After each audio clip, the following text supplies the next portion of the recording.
the tour of Sri Lanka is a challenging one for us from a physical perspective, because the conditions are so foreign to what we face normally in Australia.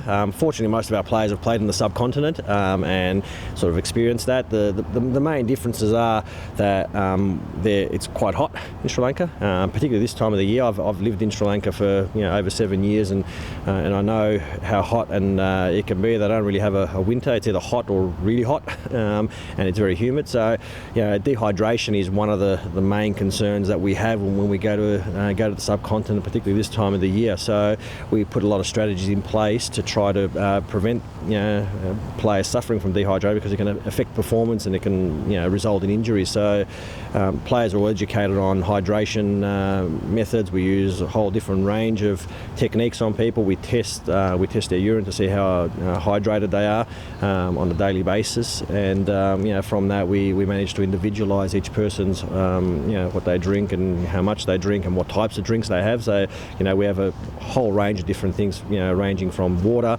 through to drinks with a lot of salts in them, and other drinks that have carbohydrates in them to give them energy. So depending on the person's situation, we give them individual drinks to manage that. So that's one thing that's really important.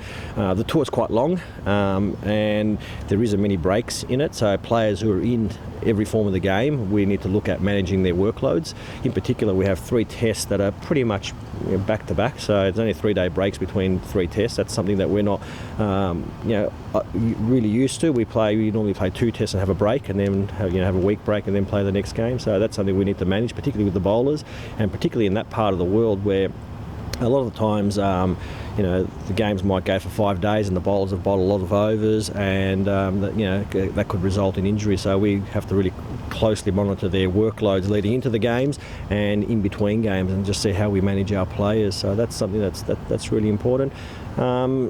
Apart from that, most of the other things don't change from between Australia and the conditions we're used to and the conditions we're going to face over there. We just need to overall make sure that our players, now they're coming off a break, and we've identified that as a period where you can get injuries. So players go from no training to a little bit of training to strenuous training, then transitioning into games. So those transitions can be dangerous periods, and we know that from all our statistics and research that we have in the past. So we have to just make sure that we manage that process of playing games and how many games they play really well. Whether we're in Australia or whether we're overseas, we're a mobile team, so we take everything with us. So I carry 15 bags by myself, so we pretty much take everything that we think we're going to need, and we're very self-sufficient. We have a good team that helps me, and we all work together. There's myself, there's a doctor, there's a massage therapist, there's a strength and conditioning coach. So we have a pretty good team of people who can help manage all that process. But we pretty much take everything over that we think we will need the whole time. We're ranging from strapping tapes. The doctor takes the medications.